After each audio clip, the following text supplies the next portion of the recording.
Regardless of how intelligent people are, if it's possible to control the information that they receive, it's entirely possible to control what they'll believe. Through their monopoly over information that Black people receives, the white ruling class have shaped our beliefs in ways that serves and protects their system of white supremacy. Therefore, many might not accept nor even understand the profound truth that I'm now disclosing. Whenever the oppressed have been brainwashed to think in ways benefiting their oppressors, the truth that liberates them from their oppressors will sound absurd and its speaker a raving lunatic. But nonetheless, I'm still going to plant this seed of truth into your minds.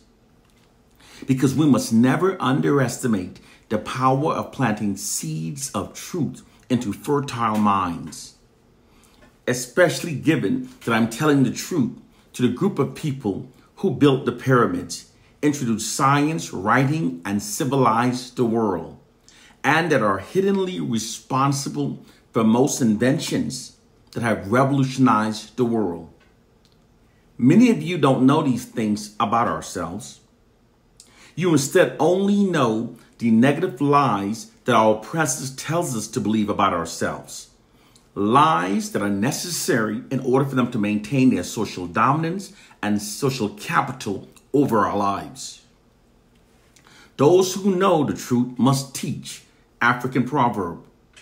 We must teach the truth even if the brainwashed ones doubts it and criticizes us for doing so. We must teach the truth whether it fills up the room or clears it out. Because we are called to awaken the sleeping sheep, not to appease those who have been brainwashed to love and defend their mental enslavement. Today, generations of many Black people differs from the decade of the 1960s. This current generation has been socially engineered to not think for themselves, but to instead automatically make the narrative stated by the white establishment as being their own thoughts and opinions. Moreover, they make enemies of those of us who tries to encourage them to think for themselves. As a result of this noted fact, through the white society's control over what Black people thinks and believes, they've shifted Black collective aggressions away from the white oppressive society and have redirected it against ourselves.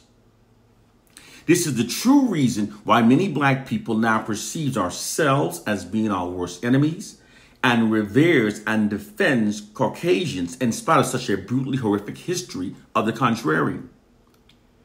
It's the reason why we're now more divided than at any previous time in history. Through their monopoly over what we think and believe, they've also removed the ideology of Black liberation from the minds of many Black people. Therefore, most of us no longer yearn for Black liberation. Most of us instead yearns for a comfortable position within the system of white supremacy. Many Black people now outrightly says that they don't want to hear anything regarding Black liberation. This outcome was deliberately achieved by constantly and systematically inundating the Black population with so much fraudulent, negative, Black racially devaluing and demoralizing propaganda about ourselves that many of us begin to doubt our own ability to govern ourselves and therefore believe that we need the white society to govern over our lives. This is how white social engineering scientists and white propagandists subdued the massive unified Black protests that was prevalent and so widespread throughout the 1960s. It's how they make sure that it never happens again. They also deployed a system called cultural structural stupidity against the African American population. Thus, this nefarious social engineering tactic is achieved by constantly and systematically feeding idiotic ideologies into the Black community, then providing influential media platforms to the ignorant ones who have accepted and adopted idiotic ideologies and while denying media platforms from the intelligent ones that have rejected the idiotic ideologies. This amplifies the idiotic ideologies, allowing it to prevail throughout the Black community without any equal amount of amplified pushback from the intelligent ones that rejects the idiotic ideologies, thus making the idiotic ideologies appear as being the cultural norm until it actually becomes the cultural norm, regardless of how idiotic it actually in fact is.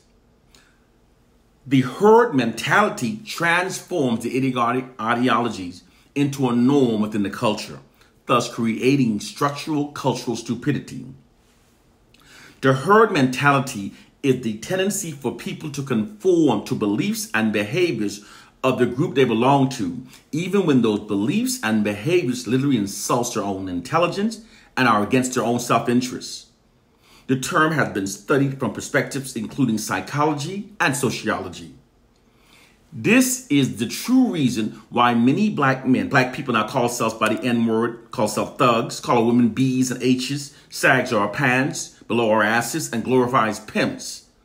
This is not some feeble attempt at scapegoating that attempts to absolve ourselves of our own responsibilities and bad behaviors by wrongly blaming others. It's the absolute truth. White oppressive forces are waging a covert war against us that most of us don't understand. Many of you might perceive the low number of views, likes, comments, and shares that my page gets as being the result that my content has very little value. But the truth is the exact opposite. True Black liberating information is being deliberately heavily suppressed and shadow banned to prevent it from spreading amongst the Black masses. The white ruling class literally treats Black liberating contents as a gardener treats unwanted weeds within his garden. A gardener never provides water to weeds because he doesn't want it to spread throughout his garden.